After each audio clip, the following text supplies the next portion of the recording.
And a popular shuttle ride right now, popular route, is not running anymore. So there is some changes to transportation. We're going to let you know about that. Yeah, the fair spokesperson tells Local 5's Lake and McGee that they've changed this route because the Grand Avenue, which you see behind us, is just too congested typically in years past. So Lakin is here at the fair and spoke with one of the shuttle services that's been helping fairgoers for 57 years. Now I'm here on Grand. This is where you're probably going to see the most amount of people walking through the state fair. But something new this year is that the shuttles are not going to be running through here just because it was a little bit more congested. But ironically enough, that's leaving it up for more people to seek transportation. When it's time to go to the fair, campgoers get on the Clearfield Lions shuttle. You don't know how many say, oh, I'm so glad you're here. George Heinzek has run the shuttle service for over 50 years at the fairgrounds. How many stops do you guys have? We have like 6 or 7 stops along through the campgrounds and the fairgrounds.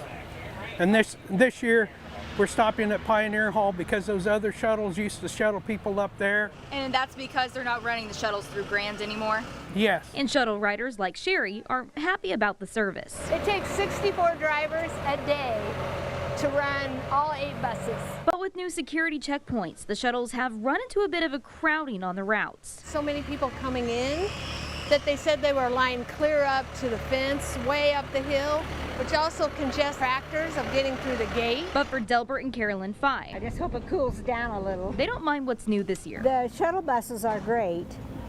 You know, you can get on, you got to come down the hill so far and then get on the shuttle buses. They've been coming to the fair together since 1956. They say once you're off the shuttles, older Iowans should get a scooter. The scooter's great. We don't go in the buildings, you know, we park outside because they're too congested and you don't want to run over anybody. They bought their scooter here at the fair.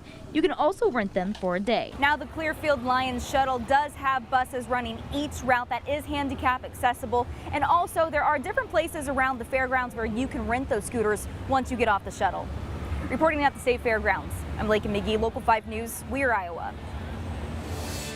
So many great ways to get around here at the fair. Now, the shuttle service, it is free, so that's good to know. But here is something to keep in mind with that. Every time the shuttle stops at the new metal detector checkpoint, you have to get off and go through them. So make sure you take your belongings with you because another shuttle will pick you up from there and take you for the rest of your trip.